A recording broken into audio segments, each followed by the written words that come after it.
Remote pilot lesson, ADM, CRM, and PAVE.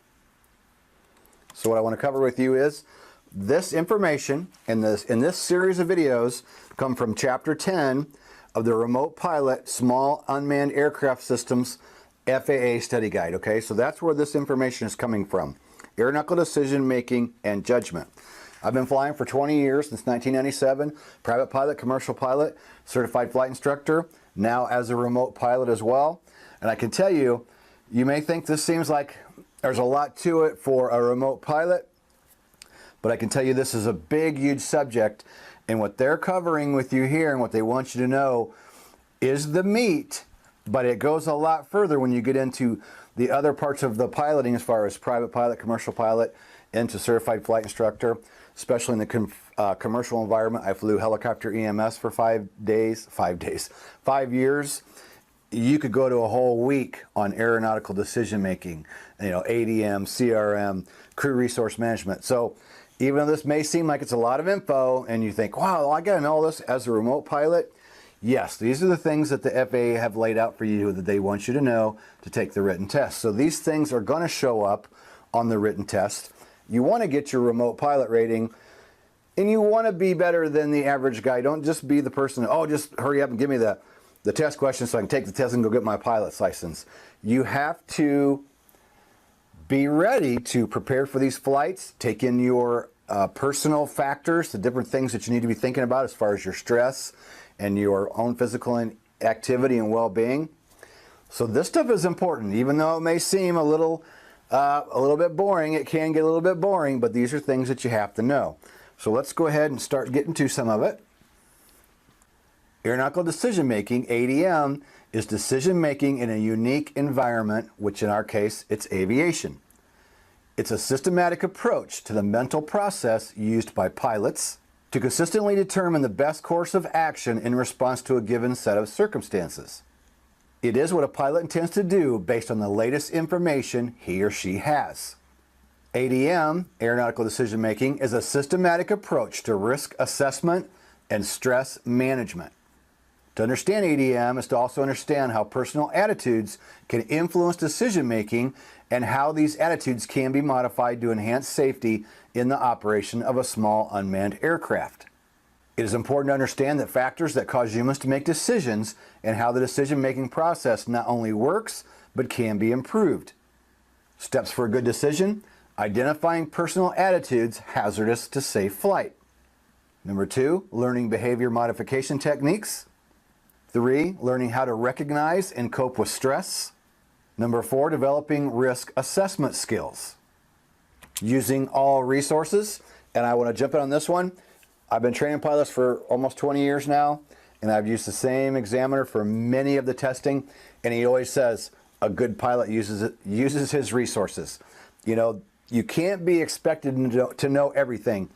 There's a lot of things you have to know to get the remote pilot certificate. You're going to have to go back every 2 years and retest to keep your remote pilot certificate.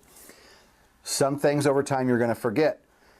You need to know where to find the information. So always using your resources. When you're planning your flight, using your different weather resources that we've talked about in this course, going out and checking the hazards in the area where you're going to be flying your small unmanned aircraft. There's a lot of things to be considering when you're preparing for these flights. Number 6, evaluating the effectiveness of one's ADM skills. Your ADM skills are going to improve with time, with training, getting out there and getting the experience that you need. Experience builds confidence. Experience builds good decision making through trial and error. If you're always making, you always want to make the best decisions you can, but we're human beings, and we know that sometimes we make mistakes.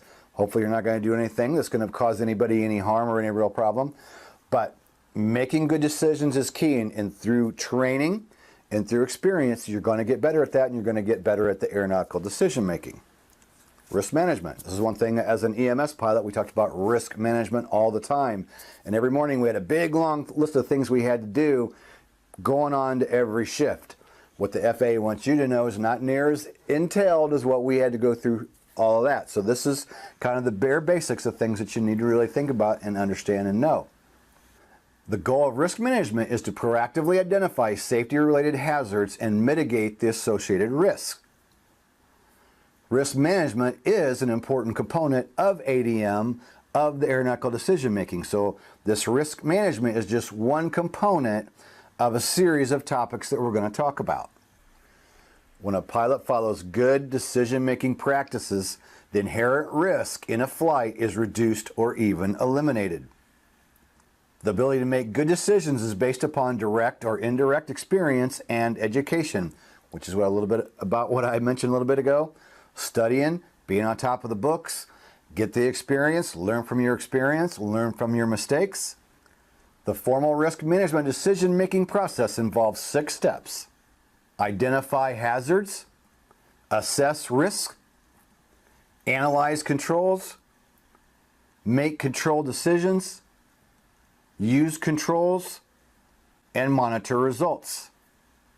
There are 4 fundamental principles of aeronautical decision making. Number 1, accept no unnecessary risk. Flying is not possible without risk, but unnecessary risk comes without a corresponding return.